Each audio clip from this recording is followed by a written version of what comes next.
On a certain hill, overlooking the sea in a certain land, there is a small but beautiful temple.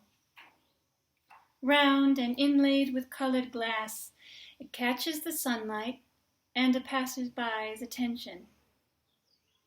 This is no ordinary temple, for it is not standing to pay homage to a god or a goddess, but rather to that most despised of animals, the rat.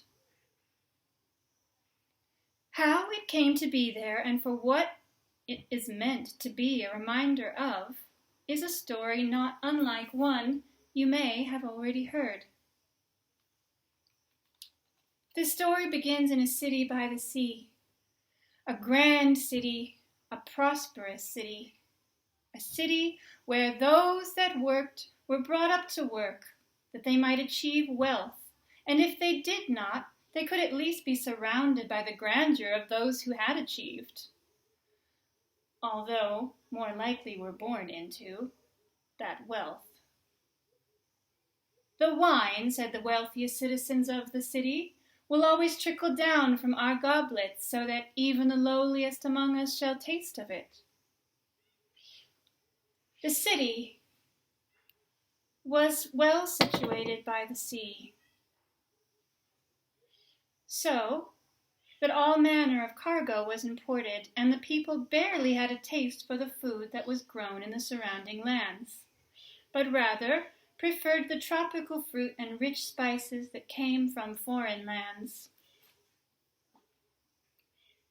The wealth was so great in the city that the mayor once declared that they should be a beacon of prosperity for all the world, and commanded that all the roofs of the tallest buildings be gilded in pure gold, and thus the city, which caught the sunlight like fire, was known far and wide as the Shining City. The wealthiest family of all the wealthy families in the Shining City was the family of the mayor. The mayor's father had been mayor before him, and his father before him. Even though every 7 years they had an election, no one had dared ever really challenge the mayor's right by blood to rule the city. Now it came to be, at the time when our story takes place, that the mayor, despite his great wealth, began to toss and turn at night, and found no peace in daylight either. The mayor knew a secret, one that his father knew and his father before him, the secret of why there were no rats in the Shining City. When the mayor's great-grandfather founded the city, it was with the help and partnership of his elder brother. However, the younger brother grew greedy and secretly had his elder brother killed, so that he alone would rule the newly founded city. Unknown to the younger brother, his brother's wife was a witch, and knew immediately who was behind the death of her beloved. Possessing the power to commune with the souls of all wild beasts, she called upon the rats to help bring the mayor to justice. With fire in her eyes, she spoke to the mayor and his followers. "You may build a city of shining light, but underneath the truth shall always lie. 2 twin cities, one above and one below, one a shining false facade, one where the shadows dwell in wait. The son of your son's son shall face this army of shadows, and they will empty your ill-begotten city of life and hope." Saying this, she disappeared into the forest and was never seen more. And so it was that 200 years later, the Shining City was completely overrun with rats.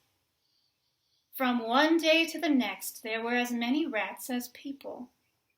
But what was worse was that if one was killed, it seemed not to die, but rather to become 2, so that soon the population of rats far exceeded the human one. Soon word spread of conditions in the Shining City, and no merchant ships dared come near, so that very soon there was not enough food for people and rat to share. The people of the city, rich and poor alike, were in a state of emergency, yet the mayor was nowhere to be seen, having locked himself away in his bedchamber with all the drapes pulled and his ears stuffed with cotton wool. At last, the uproar from the people outside his window was too much for him to ignore, and he finally showed himself on his balcony, pale and trembling.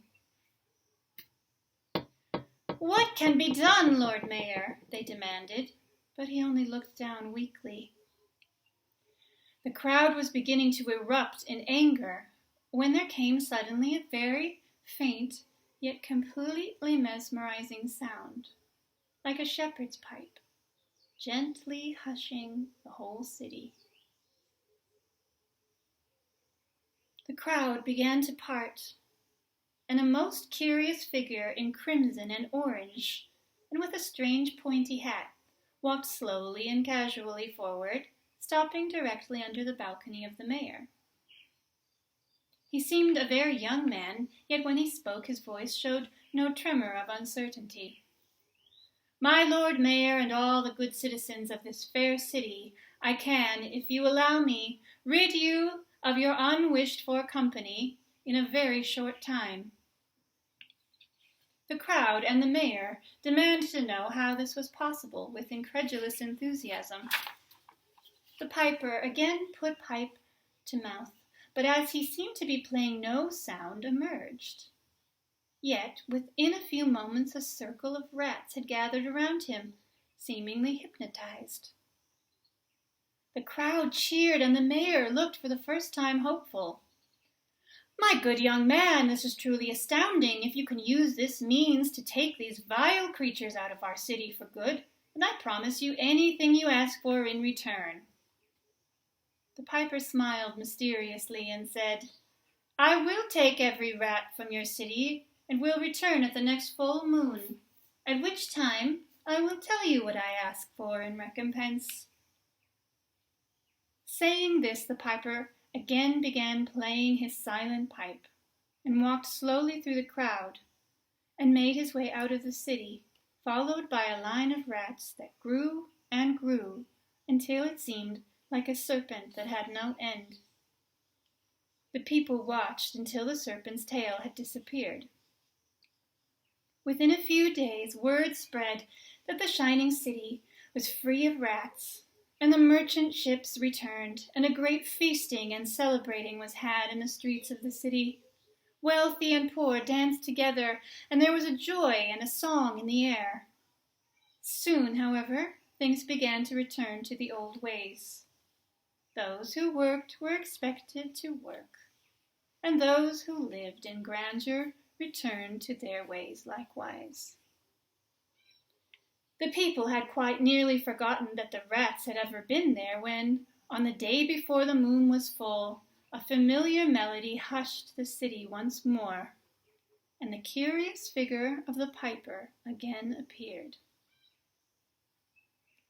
He came before the balcony of the mayor and demanded, not uncivilly, that he show himself. With a falsely genial face, the mayor appeared.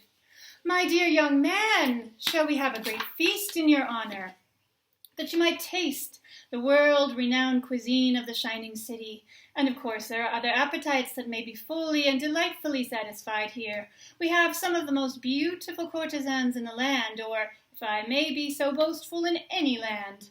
Tell me, my friend, what is it you request of us?" "I ask for no feast nor any indulgence such as you offer, but rather I ask, knowing that you gave your word that you would grant me whatever I asked for, that you at last share the secret of why the rats came.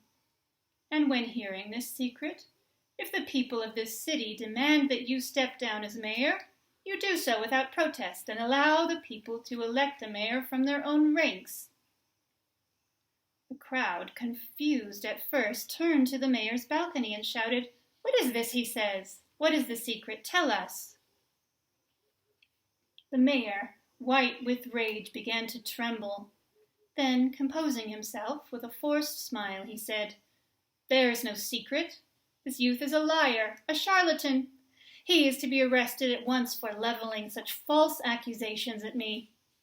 Some of the city guards stepped forward, but the piper said, "No one need take me away. I will leave of my own accord. But I ask you, all people of the shining city, do you stand with your mayor now? Do you abide this injustice?" People murmured and shifted uncomfortably, but no one stepped forward save one small child, who was immediately pulled back by his mother. "The shining city," said the piper calmly and even sadly, "has come to its end." And he strode back through the crowd and out of sight. It was with a strange sense of foreboding that the people of the city, rich and poor alike, went to bed that night. And when sleep at last came, it was very troubled. As they slept the sleep of troubled conscience, into the street came the piper, and on his pipe he played a song that only certain ears could hear. Out of their beds they crept, silent as little mice. Tiptoe, tiptoe, they came out into the street, all the children of the shining city. Some carried infant siblings in their arms, and even these wee babes uttered not the faintest sound, but softly and with sleepy smiles they followed, one and all, the piper through the streets, out of the city, into the moonlight, and somewhere else entirely, never to be seen by mortal eyes again. It was screams and frantic searching and frenzied talk and wails of despair and finally, worst of all, silence that filled the city the next day. The people called for the mayor's head, but they found he and his wife, now childless, had fled in the midst of the commotion.